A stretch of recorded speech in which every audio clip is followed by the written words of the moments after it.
हुगली जिला के बलागढ़ थाना क्षेत्र में एमवीआई अधिकारी बनकर अवैध वसूली करने के मामले में 3 अपराधियों को गिरफ्तार किया गया है। गुरुवार सुबह बलागढ़ थाना के सोमला 2 नंबर पंचायत क्षेत्र में घोषपुकुर मोड़ पर 3 युवकों ने विभिन्न गाड़ियों से पैसे वसूलने का काम किया। सड़क पर खड़ी एक गाड़ी के चालक ने इस घटना की जानकारी बलागढ़ थाने को दी। बाद में पता चला कि 3 युवकों ने गाड़ी के चालक को भी पकड़ लिया था और उससे पैसे वसूले थे।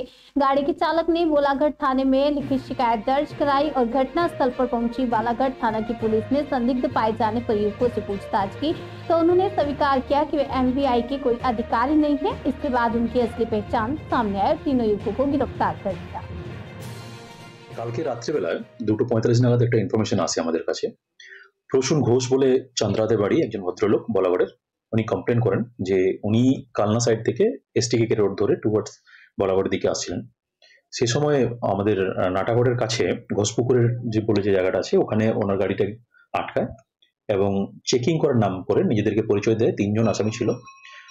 ওরা পরিচয় দেয় যে ওরা এমভিআই এর লোক আছে এবং জয়ন্ত দাস বলে একজন আছেন যিনি নিজের পরিচয় দেন যে উনি এমভিআই ইন্সপেক্টর। সেই বলে ওনার কাছ থেকে এক্সটর্শন করেন, নিজের ডকুমেন্টস দেখান যে উনি ফেক ডকুমেন্টস দেখান এবং ওনার কাছ থেকে টাকা চান এবং টাকা নেন। এরপর ভদ্রলোকের সন্দেহ হয়, থানায় আসেন, থানা কমপ্লেন জানান। কমপ্লেন জানাবার পর থানার গাড়ি ওখানে যায়, চেজ করে এন্ড ওদেরকে অ্যারেস্ট করে। This is the fact. রাত কটা নাগাদ তখন?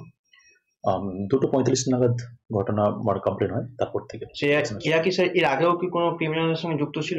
দেখুন ওদের ক্রিমিনাল ব্যাকগ্রাউন্ড কি আছে, ওদের রিসেন্ট ট্রেন্ড অফ ক্রাইম কি আছে, কি কোথায় কোন কোন জায়গাতে এগুলো করেছে, এগুলোর জন্য আমরা পিসি প্লেয়ার দিচ্ছি।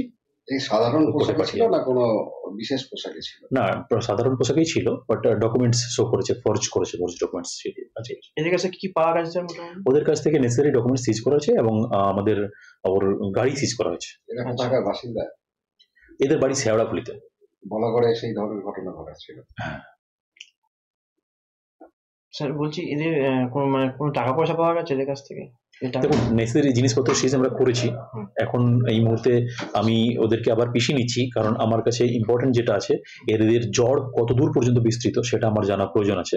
সেই অ্যাঙ্গেলে আমরা খতিয়ে দেখবো, বাট ফার্দার এনকোয়ারির পর বা ফার্দার ইনভেস্টিগেশনের মাধ্যমে আমরা জানতে পারবো এর বিষয়ে কি আছে, আমরা আপনাদেরকে আপডেট করবো।